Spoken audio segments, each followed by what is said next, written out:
आदाब अर्ज़ है।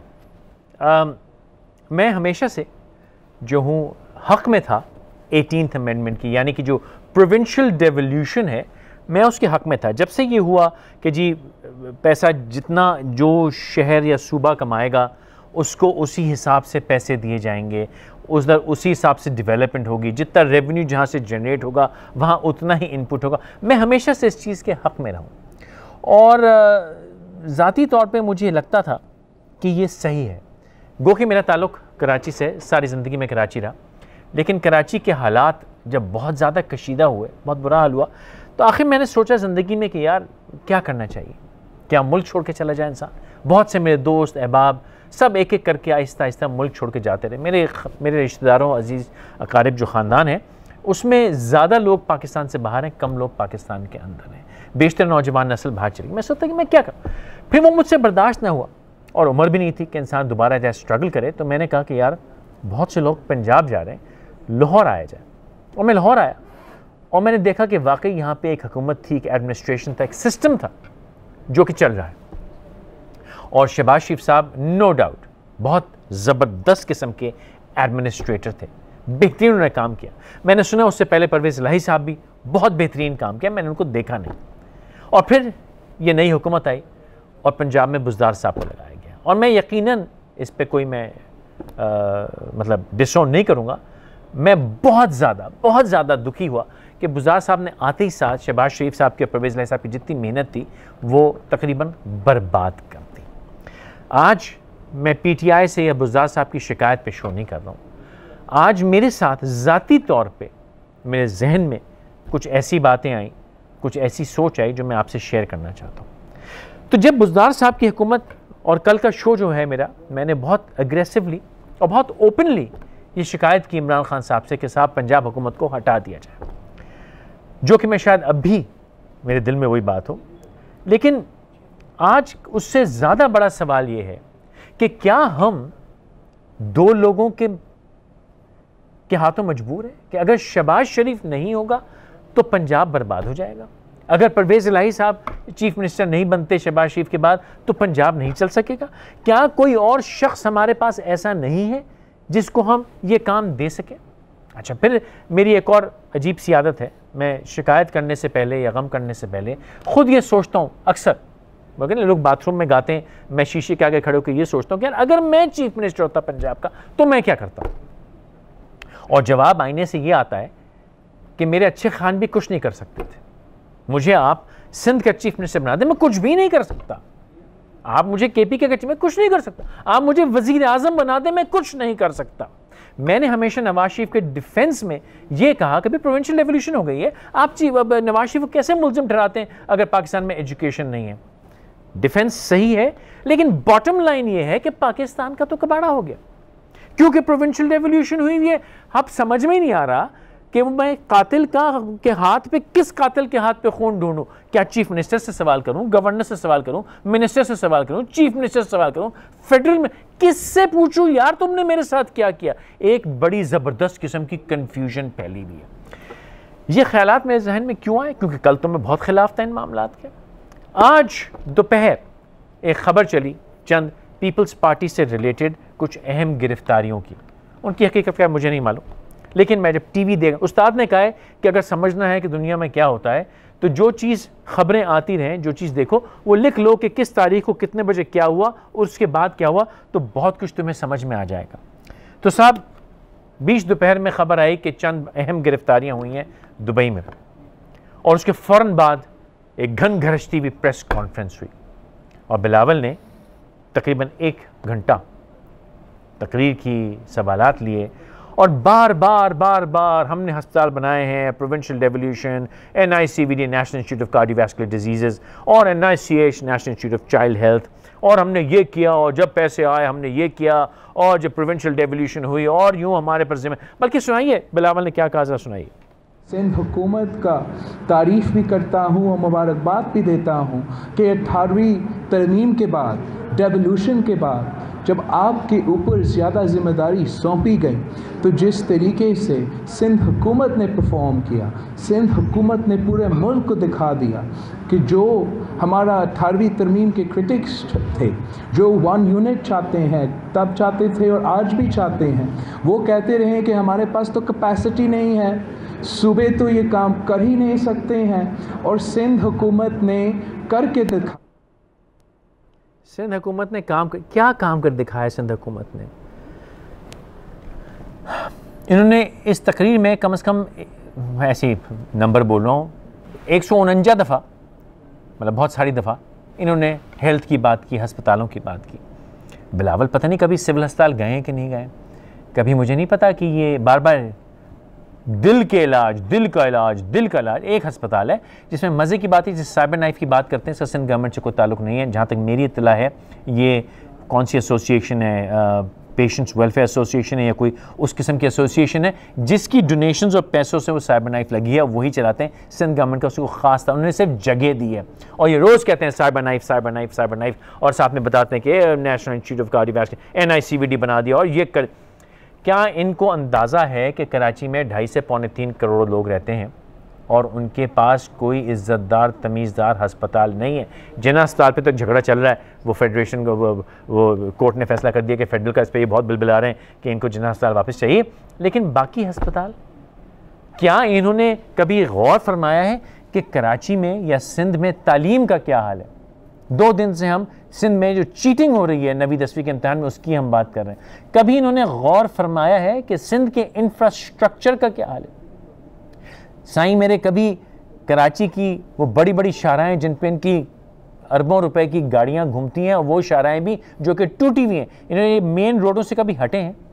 कभी ये PIB कॉलोनी गए हैं, कभी ये जैकब लाइन गए हैं, कभी ये क्या कहते हैं वो चनेसर हॉल्ट गए, कभी पहलवान गोड गए, कभी नागन चुरंगी गए?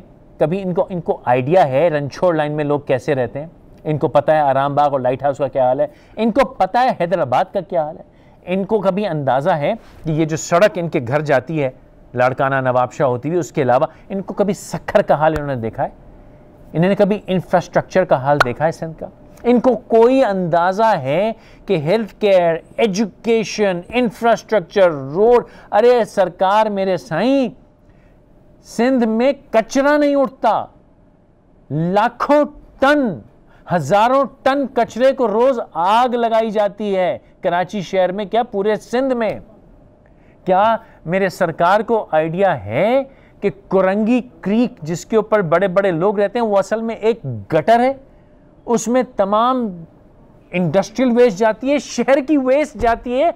कुरंगी क्रीक के ऊपर कभी आप किश्ती लेके जाएं, बहुत से लोग जाते हैं, 2-4 बोट शोट्स भी खड़ी हुई हैं, उसका पानी, अल्लाह झूठ ना बुलवाए, अपनी आंखों से देखी भी मैं आपको गवाही दे रहा हूं, काश मेरे पास विजुअल होते, ऐसा है जैसे पिघली हुई वैसलीन के अंदर आप किश्ती चला रहे हो। काला पानी है क्योंकि वो सिर्फ और सिर्फ गटर का पानी है, वेस्ट है।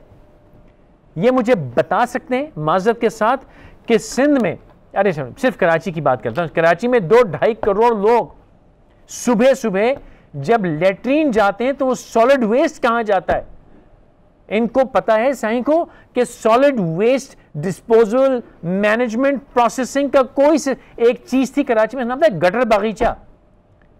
वो गटर बागीचा भी नहीं बचा, बेच के ना जाने कौन कौन लोग खा गए। लेकिन उसके अलावा आपको पता है सॉलिड वेस्ट कराची का कहां जाता है? ये कहते हैं प्रोविंशियल डेवोल्यूशन के बाद हमने ऐसे ऐसे छक्के मारे। कौन सा आपने अजीमुशान काम किया सरकार? ये जब कहते हैं कि प्रोविंशियल डेवोल्यूशन के बाद जिम्मेदारी सिंध गवर्नमेंट के पास पड़ी और जब रिसोर्सेज आई तो हमने क्या क्या क्या क्या कर दिया? आपने कबाड़ा कर दिया। पिछले 10 साल में सिंध का आपने हशर कर दिया। बाकी जगह की बात यूं नहीं कर रहा कि मैं उसका चश्मदीद गवाह नहीं हूं, लेकिन कराची, हैदराबाद और बहुत से सिंध का मैं चश्मदीद गवाह हूं कि आपने उसके साथ क्या हशर किया है। तो सरकार मेरी, मुंजा साईं, हाथ जोड़ के माफी मांग के मैं आपसे गुजारिश कर रहा हूं कि हकीकत पे आइए। मैंने कुछ दिनों पहले यह भी अर्ज की थी कि मेरे पास अगर जितनी दौलत डिक्लेयर्ड, खुफिया नहीं, डिक्लेयर्ड दौलत शरीफ फैमिली और भुट्टो जरदारी फैमिली के पास है, उसकी अगर 5% मेरे पास होती, मैं जिंदगी में दोबारा काम नहीं करता। अस्तगफुरुल्लाह, माफ करे, खुदा ना खास्ता, नाउज़ुबिल्लाह, अगर वो 2 नंबरी की दौलत भी होती ना, तब भी मैं कहता भाईजान मैं चला, बाकी जिंदगी एक मैं मकान लेता मालदीव्स में कुछ वेनेजुएला में खूबसूरत सी किसी पहाड़ी शहाड़ी के ऊपर मैं जाके कोई एक फ्लैट लेता, कुछ फ्रांस में, बाकी से घूमता फिरता, उम्रे करता, हज करता, अल्लाह करता, माँ बाप बहन भाई बीवी बच्चों सबको निकाल लेता, कहता मेरा काम हो गया। लेकिन मसला ये है कि सुकून नहीं है, तसल्ली नहीं है, अभी इनको और चाहिए। ये लोग जो ताकत में रहे, हाँ मैं मानता हूं कि बीच में हमारे पास डिक्टेटर्स भी आए, उनको भी शामिल कर लेते हैं, परवेज मुशर्रफ को भी शामिल कर लेते हैं बीच में। इन्हीं 3 लोगों में बाउंस होती रही ना हमारे पिछले 20 साल। अरे भाई आपने कौन सा अजीमुशान काम किया है? 20 साल में सिंगापुर देखिए, 20 साल में दुबई देखिए, 20 साल में अल्लाह भला करे मलेशिया देखिए, जिन मुल्कों की आप मिसालें देते हैं। 20 साल में कोई मुल्क देख लीजिए जिस तरह उन ममालिक ने तरक्की की है, और आपने 20 साल में पाकिस्तान का क्या हासिल किया? उसके बाद आप कहते हैं कि आप गरीब की पार्टी हैं, गरीब की। बिलावल आज कह रहे थे गरीब की आवाज़ अपने, गरीब की आवाज़?